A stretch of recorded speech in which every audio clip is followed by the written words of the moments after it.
উনি অনেকটা ক্ষমার মতোই করে দিয়েছেন যে তারা যেহেতু একসময় ভুল বুঝতে পারবে। এমনি ছোটবেলা থেকে তো আমরা দেখে আসছি যে রাজনৈতিক কারণে তারপর উনি হচ্ছে সাংবাদিকতা করতেন।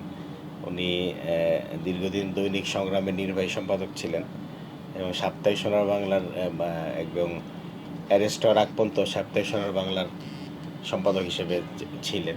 তো সেক্ষেত্রে সাংগঠনিক কাজ এবং হচ্ছে তার সাংবাদিকতা সমস্ত কিছু মিলে আমরা কাছ থেকে খুব মানে পারিবারিক ইয়েতে খুব কম পেয়েছি তাকে।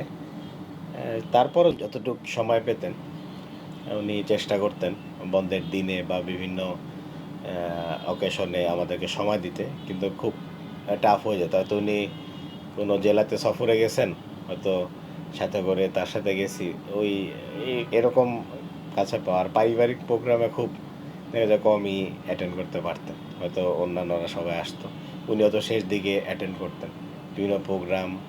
এটা রাজনীতি, ইসলামী আন্দোলন, ওনার সাংবাদিকতা এগুলির প্রায়োরিটিতে ছিল। আমাদেরকেও চেষ্টা করতেন এর মধ্যেও সময় দিতে আর কি। আচ্ছা, মানে তার কোন গুণটিতে আপনি বেশি মুগ্ধ ছিলেন?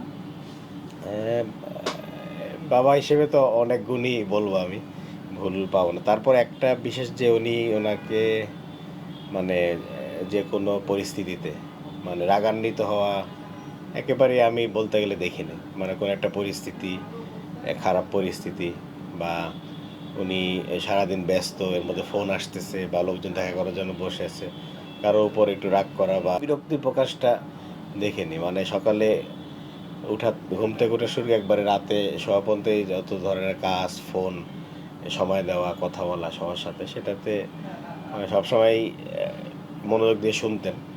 বিরক্ত হতেন না আর কি। বিরক্তি প্রকাশে যেটা এখন আমরা মানে এই বয়সে এসে দেখা যায় অনেক কাজ নেই, বিরক্ত লাগে, সেক্ষেত্রে সে তুলনায় উনি অবশ্যই অনেক ছিলেন আর কি। শেরপুরে আপনার বাবা কামরুজ্জামানের জনপ্রিয়তা অথবা অবস্থান কেমন ছিল? শেরপুরে তো সর্বশেষ 2008-09 নির্বাচন উনি করেছিলেন। জোটের প্রার্থী হিসেবে 1,11,000 ভোট পেয়েছিলেন এবং মানে একটা ওই দুপুর এই নির্বাচনের পরে ঘণ্টাখানেক পর্যন্ত ভোটের ফ্লোতে আমরা এগিয়েছিলাম। পরে দেখা গেল লাস্টে গিয়ে মানে সারা দেশে যে জোটের একটা ইচ্ছাকৃতই ভরাডুবি করানো হলো, সেটাতে আর কি হেরে যান। তো এমনি এখনও আমরা গেলে তার ইয়েটা মানুষের প্রতি তার প্রতি মানুষের আন্তরিকতা সেটা এখন আমরা পাই। আমরা এলাকায় গেলে, বিভিন্ন জায়গায় গেলে বিশেষ করে মুরব্বীরা অনেকে আসে, বলে তো আমি তোমার আব্বার সাথে ক্লাসমেট ছিলাম, আমি তার বন্ধু ছিলাম, তোমার আব্বার শিক্ষক ছিলাম, বা আমরা তার কাছে আন্তরিকতা পাইছি, আদর স্নেহ পাইছি, অনেকেই দেখা করে আসে। তো সেই হিসেবে এখনও তার প্রতি মানুষের ভালোবাসাটা আছে হয়তো। জি। আপনার বাবার কাছ থেকে আপনি যতটুকু সময় পেয়েছেন, মানে আপনার বাবার শিক্ষাটা কি ছিল? আমার ইয়ে আমার ছোটবেলা থেকে তো ভালো পরামর্শ দিয়ে আসছেন, তবে বলার মধ্যে যেটা হলো যে আমরা যখন শেষ সাক্ষাৎকারে গেলাম তার সাথে ফাঁসি হওয়ার আগ মুহূর্তে, তো ওখানে বেশ কিছু পয়েন্ট উনি কথা বলছেন। যেমন উনি বলছেন যে তোমার আমি চলে গেলে তোমার মা তোমাদের অভিভাবক, তা 5 ভাই তোমরা, ভাই বোনেরা মার কথা শুনবে।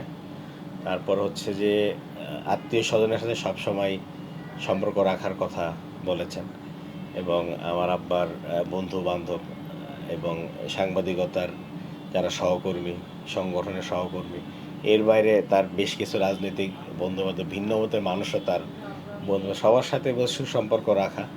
আরেকটা বলেছিলেন যে আব্বার মামলায় যারা আহ, বিরুদ্ধে সাক্ষী দিয়েছেন তারা হয়তো ওনাকে বিভিন্ন প্রেসারে, প্রলোভনে বিভিন্ন সাক্ষী দিয়েছেন, সেটার ক্ষেত্রে উনি অনেকটা ক্ষমার মতোই করে দিয়েছেন যে তারা যেহেতু একসময় ভুল বুঝতে পারবে, তবে তাদের উপর কোনো ধরনের মানে আমাদের পক্ষ থেকে কোনো ধরনের মানে তাদের ওই প্রতি অন্যায় আচরণ করা ঠিক হবে না। এটা যদি পরবর্তীতে সময় আসে, যদি সেটা নিয়মতান্ত্রিকভাবে প্রমাণের জন্য কিছু আসে, সেটা সে সময় দেখা যাবে। তো উনি অনেকটা এইভাবেই বলে গেছেন আমার। মানে জুলুম করতে আপনাদেরকে বলে গেছে জুলুম না করতে? না করতে, জি। উনি বলছে যে তাদেরকে অনেকটা মাফ করে দিতে হবে, কারণ তারা অনেকেই গরিব মানুষ, হয়তো টাকার প্রলোভন, কেউ হয়তো এই প্রশাসনিক চাপে দিছে, হয়তো পরে ভুল বুঝতে পারবে, তবে তোমরা কখনোই মানে তাদের পরিবারের উপর কোনো আঘাত বা কোনো কিছু হওয়া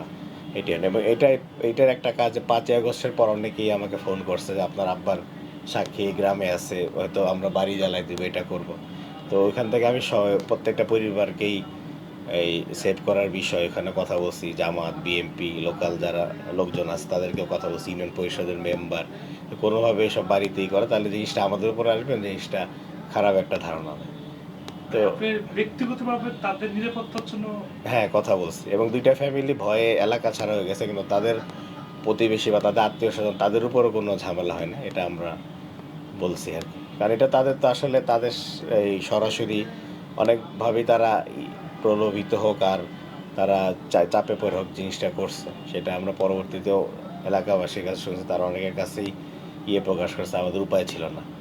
সাক্ষীরা নিজেরাই হ্যাঁ, অনেকে বলছে যে আমাদের উপায় ছিল না, আমাদেরকে তো ধৈর্য না বলাইতে হয়েছে। আবার একজন ওই যে বিশেষ করে একজন নাম করা সাক্ষী, আলোচিত সাক্ষী মোহন মুন্সি, তার 2 ছেলেকে সরকারি চাকরি দেওয়া হয়েছে ওই ডিসি অফিসের পিয়ন বা এই টাইপের পোস্টে আর কি, সাক্ষী দেওয়ার জন্য। সাক্ষী দেওয়ার জন্য। তো এইসব সুবিধার কারণে তারা গেছে, কিন্তু আসলে ওইভাবে আসলে তারা ইচ্ছাকৃত গিয়ে আমাদের প্রতি শত্রুতা করে করছে, এটা আসলে মানে আব্বাও যেভাবে বলে গেছে আমরাও সেটা মনে করি যে মেনটেন করি আর কি। পরবর্তীতে দীর্ঘদিন তারা কিন্তু প্রশাসনের একটা ইয়েতে ছিল, মানে একটা সাপোর্টে ছিল। হয়তো পুলিশ 2-1জনকে পুলিশ প্রোটেকশনে দিচ্ছে, 2-জনকে খোঁজ রাখতো যে কোনো ঝামেলা হয় কিনা।